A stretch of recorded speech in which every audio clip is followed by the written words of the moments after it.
Hello tout le monde, j'espère que vous allez bien. Je suis très heureuse de vous retrouver aujourd'hui pour vous présenter ma pile à lire du Pumpkin Autumn Challenge.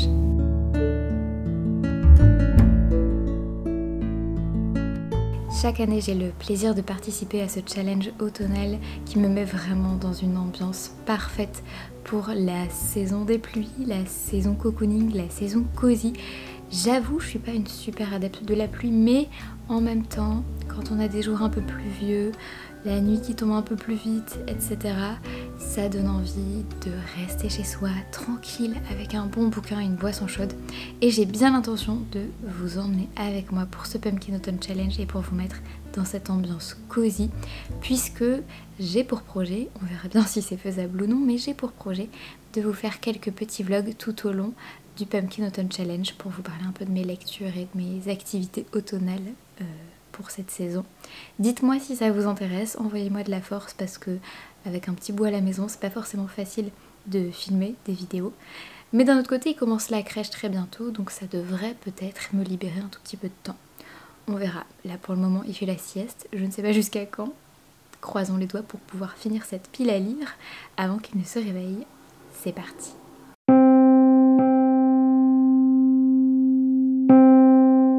Le premier tableau de ce challenge, c'est Automne frissonnant.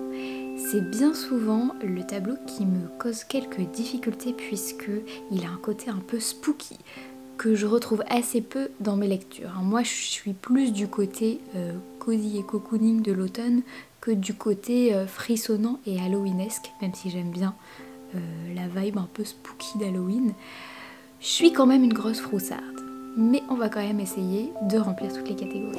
La première catégorie, c'est Monster Mash, avec comme mot-clé Halloween, justement, créature, classique, comédie et danse. Personnellement, j'ai choisi de matcher avec le mot-clé créature en lisant l'Icabog de Rowling. Haut comme deux chevaux, des boules de feu étincelantes à la place des yeux, de longues griffes acérées, telles des lames. L'Icabog arrive. Autant vous dire que pour le mot-clé créature, je pense qu'on n'est pas trop mal. J'aime beaucoup la couverture aussi, je sais pas ce que vous en pensez. Et ceux qui suivent mes vidéos depuis quelques temps vont me dire « Ha ha ha, encore l'Icabog dans sa pile à lire » parce que oui, je l'ai acheté à sa sortie qui était en 2020. Ça fait 5 ans qu'il est dans ma palle. Mais à part ça, tout va bien. La deuxième catégorie, c'est « Seriez-vous capable de l'arrêter ?» avec comme mots-clés thriller, enquête, suspense, identité, philosophie, paradoxe et manga. Pour cette deuxième catégorie, j'ai choisi de lire le deuxième tome du graphique Distress, qui est un graphique que j'ai découvert assez récemment et qui a vraiment cette vibe d'enquête avec le côté suspense et identité qui va bien matcher. C'est vraiment les trois mots-clés pour lesquels j'ai choisi ce livre-là. C'est l'histoire d'un jeune Français qui décide d'aller faire ses études au Québec après un accident et qui fait des études de journalisme. Et en fait, il est passionné par un espèce de phénomène surnaturel, semble-t-il, sur lequel il va vouloir enquêter. Et il choisit d'enquêter avec un étudiant qu'il a rencontré là-bas, un étudiant qui a priori nous cache quelque chose. Troisième catégorie, ceux qui ignorent qu'il n'existe pas, avec comme mots-clés fatalité, deuil, esprit, fragment, secret, combat, peintresse, art et œuvre française. Alors là j'ai pris un méga raccourci, j'ai choisi juste le mot-clé art pour pouvoir glisser dans cette pile à lire le tome 8 du manga Hirayasumi. Hirayasumi, c'est un manga coup de cœur, c'est aux éditions du Lézard Noir et c'est écrit par Keigo Shinzo. C'est l'histoire d'un gars qui vit sa petite vie au Japon avec sa cousine qui vit sa petite vie au Japon aussi.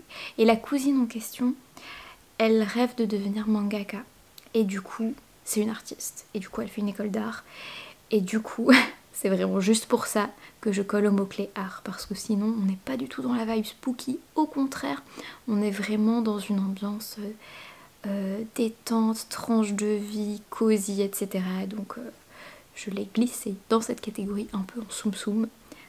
Guimauve m'excusera, j'avais trop envie de lire la suite de ce manga que j'adore. Quatrième et dernière catégorie de ce tableau, Les songes maudits de Carmilla, avec comme mots-clés vampire, manoir, nuit, surnaturel, gothique, horreur et nouvelle. Et vous allez voir que là je colle à pas mal de mots-clés, notamment vampire, surnaturel et gothique. Pas vraiment manoir, mais on a vraiment quand même le côté grosse bâtisse un peu flippante et pleine de mystères, hein. On est plus sur un château. Puisque pour cette catégorie, j'ai décidé de lire la bande dessinée L'île du crâne. Alors L'île du crâne, ça vous parle peut-être parce qu'à la base, c'est un roman de Anthony Horowitz. C'est un roman que j'avais lu et adoré quand j'étais au collège. Parce qu'au collège, on avait une prof de français qui était top et qui nous faisait lire des trucs fantastiques. Et ça, c'est chouette parce que ça donne le goût à la lecture, c'est pas uniquement des classiques. Et donc j'avais lu le roman L'île du crâne et j'ai eu la joie et le plaisir et la surprise de découvrir il y a peu de temps que ce roman était adapté en BD. Le pitch, c'est un garçon qui est le 7e fils d'un 7e fils, qui est un peu martyrisé par sa famille, qui se fait virer de son école et comme de par hasard, son père reçoit une lettre mystérieuse dans laquelle disons David, le jeune homme, est convié à une nouvelle école et en gros, il faut qu'il y aille de suite quoi. Sauf que cette école, elle est un petit peu bizarre. La manière dont il a été contacté est un peu bizarre aussi. Et David se doute qu'il y a un truc qui se trame. Peut-être que le pitch vous rappelle une certaine saga, phénomène connu de tous, à savoir Harry Potter. Et c'est bien le cas, et il y a même des gens qui disent que c'est le roman L'île du crâne qui a été une très grosse inspiration pour Rowling, pour cette saga. Donc vous allez retrouver plein de choses dans cette BD qui font penser à l'univers d'Harry Potter. On va découvrir ça ensemble. On passe maintenant au deuxième tableau, Automne extraordinaire.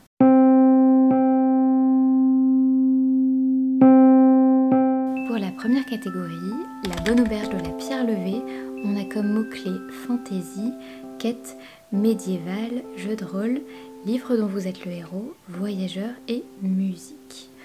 J'avoue, je me suis pas trop embêtée puisque j'ai choisi le mot-clé fantasy pour glisser le deuxième tome d'Harry Potter mais en VO.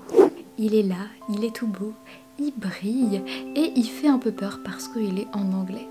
J'avoue, j'ai lu cette année le tome 1 en anglais aussi, du coup en VO, et j'ai pas été trop perdue, mais ça me fait toujours un petit peu peur de m'attaquer à un livre en anglais. Donc on va voir si ça se passera bien. La deuxième catégorie de ce tableau, c'est chaudron, foudre et clair de lune, avec comme mots-clés fantastique, magie, sorcière, potion, infusion, herboristerie, amour et famille. Personnellement, j'ai choisi de matcher avec les mots-clés sorcière et magie, potion ça marche aussi, fantastique ça marche aussi, puisque j'aimerais bien lire ce magnifique ouvrage publié chez Gallimard Jeunesse qui est le guide ultime sur la saga Harry Potter. J'avoue, ce guide-là, c'est vraiment une lecture plaisir, très joliment illustrée pour me plonger à nouveau, encore et encore, dans l'univers de la saga Harry Potter.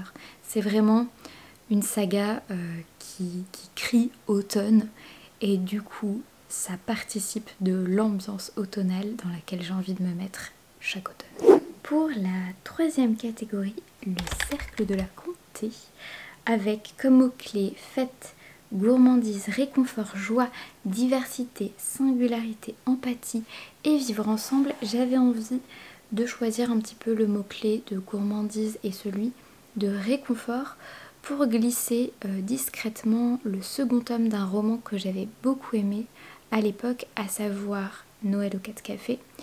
Et le deuxième tome, si je vous dis pas de bêtises, c'est Concours de pâtisserie aux 4 cafés.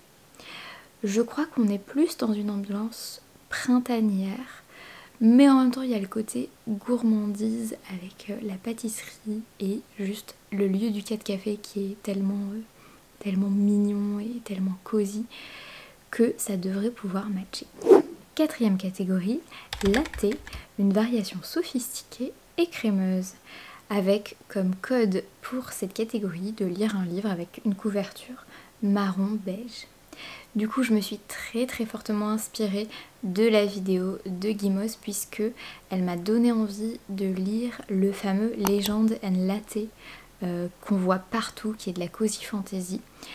Mis à part le personnage principal sur la couverture qui est vert, il me semble qu'on a une couverture plutôt marron beige, un peu crème, enfin voilà, une ambiance un petit peu comme il faut pour coller à cette catégorie. Et en plus, on a latte dans le titre, donc c'est parfait. Passons maintenant au troisième et dernier tableau, à savoir Automne rayonnant.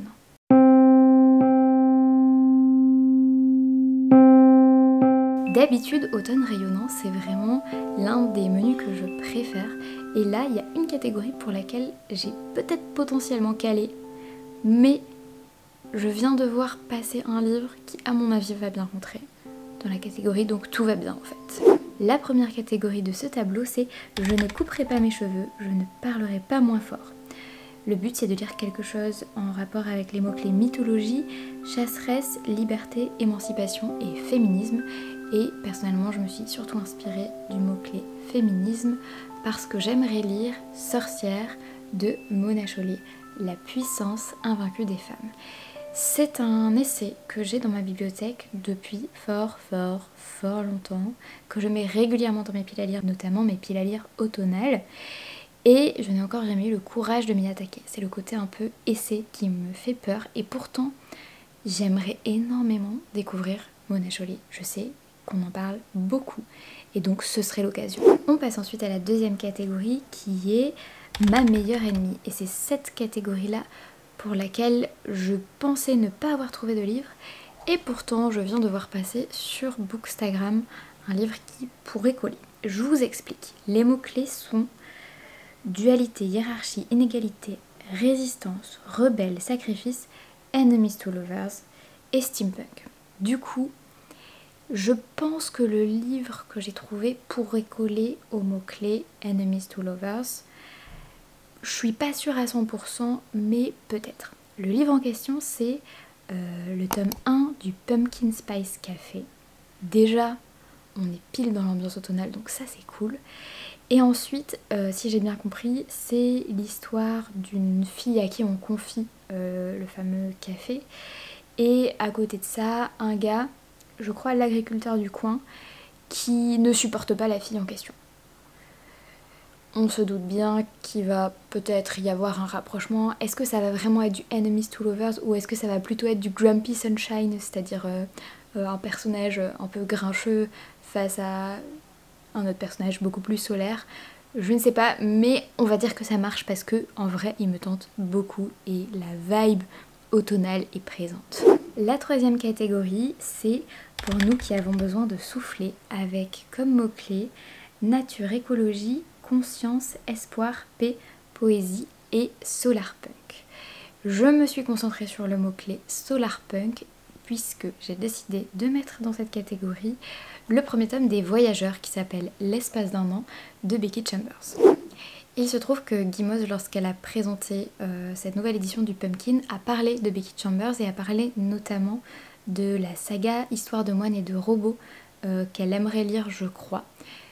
Guimauve, si tu passes par là, vas-y fonce. Vraiment, c'est une duologie qui est merveilleuse et qui, pour le coup, colle parfaitement aux mots-clés en question, puisque on est pile dans le solarpunk, on est pile dans l'écologie, on est pile dans tout ça. Là, j'ai choisi du Becky Chambers aussi parce que j'avais déjà lu Histoire de moine et de robots, mais sinon je pense que j'aurais choisi ça.